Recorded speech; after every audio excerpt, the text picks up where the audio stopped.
આદિવાસી સમાજના લોકો પાલનપુરથી ગાંધીનગર સુધી રેલી યોજશે। પાટણ જિલ્લાના રાધનપુર ખાતે ફરજ બજાવતા ડીવાયએસપી ડીડી ચૌધરી વયમર્યાદાના કારણે નિવૃત્ત થતાં તેમનો માનભર વિદાય સન્માન સમારોહ યોજાયો હતો।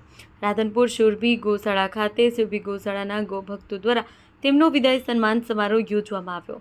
આ પ્રસંગે રાધનપુર વિધાનસભાના ધારાસભ્ય લવિંગજી સોલંકી અને સંત નિજાનંદ સ્વામી અને બનાસ બેંકના વાઇસ ચેરમેન કેશુભા પરમાર, બાબુભાઈ ચૌધરી, પ્રકાશભાઈ દક્ષિણી, પપ્પુભાઈ માનસી, લાલભાઈ આશાપુરા અને સામાજિક કાર્યકર્તા જ્યોતિબેન જોશી, બંધવડ હનુમાનજી મંદિરના મહંત ડોક્ટર નવીનભાઈ ઠક્કર, તાલુકા પંચાયતના પ્રમુખ ભરતભાઈ પટેલ, કુલદીપસિંહ દરબાર અને કિશોર મહારાજ સહિતના લોકોની ઉપસ્થિતિની અંદર પાટણ જિલ્લાના રાધનપુર ખાતે વયમર્યાદાના કારણે નિવૃત્ત થતા રાધનપુર ડીવાયએસપી ડીડી ચૌધરીના ભવ્ય માનભર વિદાય સમારંભ યોજાયો। મોટી સંખ્યામાં તેમના ચાહકો ઉપસ્થિત થયા।